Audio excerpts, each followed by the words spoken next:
వచ్చేసి వెజ్ సేమియా చూపిస్తాను. దానికి కావాల్సిన ఇంగ్రీడియంట్స్ సేమియా వచ్చేసి పావు కిలో తీసుకున్నానండి. ఒక ఆలుగడ్డ, 2 క్యారెట్స్, ఆనియన్ 2 తీసుకున్నాను మీడియం సైజు, పచ్చిమిర్చి ఒక 8 తీసుకున్నాను, కరివేపాకు, హోల్ గరం మసాలా, మినపప్పు 2 స్పూన్లు, శనగపప్పు 1 స్పూన్ తీసుకున్నాను.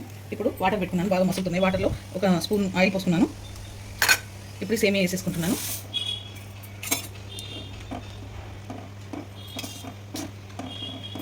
వేసేసుకొని కొంచెం ఉడకగానే తీసేసుకోవాలి, ఉడబోసుకోవాలన్నమాట. ఏంటి ఇవి ఉడికిపోయాయి. ఎప్పుడు వేసుకుంటున్నాను జల్లట్లు ఇట్లోనే చల్లనీళ్ళు పోసుకోవాలి. ఫైనల్గా ఆయిల్ పోసుకోవాలి, ఎందుకంటే స్టిక్గా అంటుకోకుండా. ఫైనల్గా ఆయిల్ పోసుకోవాలి, సగం స్పూన్ ఆయిల్ పోసుకొని కలిపేసుకోవాలి. ఎందుకంటే స్టిక్గా ఉండకుండా అతుక్కుపోకుండా కుల్లగా వస్తుంది అనమాట. ఓకేనండి, అదే కడాయి పెట్టుకొని ఒక 2 స్పూన్లు ఆయిల్ పోసుకుంటున్నాను. ఇప్పుడు దీంట్లో మినపప్పు వేసేసుకుంటున్నాను, శనగపప్పు వేసుకుంటున్నాను, ఈ హోల్ గరం మసాలా కూడా వేసేసుకున్నాను. ఇది కొంచెం వేగాలి. ఆలుగడ్డ క్యారెట్ కూడా వేసేసుకున్నాను. వేసేసుకొని కలుపుకోవాలన్నమాట. కొంచెం ఇది వేగాలి. వేగినాక ఆనియన్ పచ్చిమిర్చి కూడా వేసి దీంట్లో ఇప్పుడు కరివేపాకు వేసుకోవాలి.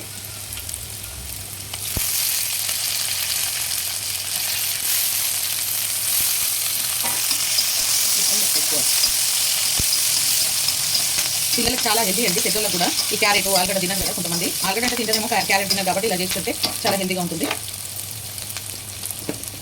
దీంట్లోనే సగం చెంచా పసుపు వేసుకుంటున్నాను, సగం చెంచా అల్లం వెల్లిపాయ పేస్ట్, 1.5 స్పూన్ సాల్ట్ వేసుకుంటున్నాను. వేసుకొని బాగా కలుపుకోవాలి. ఒక 2 నిమిషాలు ఉంచుకొని ఆనియన్ పచ్చిమిర్చి వేసేసుకుంటాను. ఇప్పుడు 2 మినిట్స్ అయిపోయిందండి. ఆనియన్ పచ్చిమిర్చి కూడా వేసేసుకుంటున్నాను.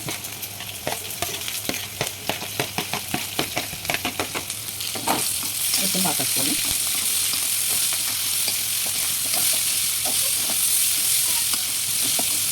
ఒక 2 మినిట్స్ ఆగాలి మగ్గడానికి. దీంట్లోనే ఇప్పుడు ఒక సగం స్పూన్ కారం కూడా వేసుకుంటున్నాను. ధనియాల పొడి 1 స్పూన్ వేసుకుంటున్నాను. గరం మసాలా సగం స్పూన్ వేసుకుంటున్నాను. వేసుకొని బాగా కలుపుకోవాలి.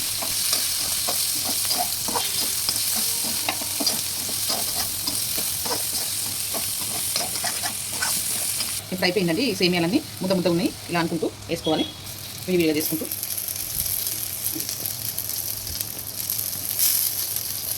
సిమ్లో పెట్టుకోవాలి మంట, ఎందుకంటే మాడిపోతుంది కదా, సో అందుకని సిమ్లో పెట్టుకున్నాను. ఓకేనండి, అంటే ఇలా కలుపుకోవాలి కిడ్నీ మీదకి.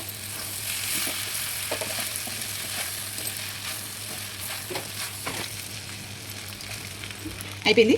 ఇప్పుడు దీంట్లో కొత్తిమీర, లాస్ట్కి కొత్తిమీర వేసుకుంటున్నాను.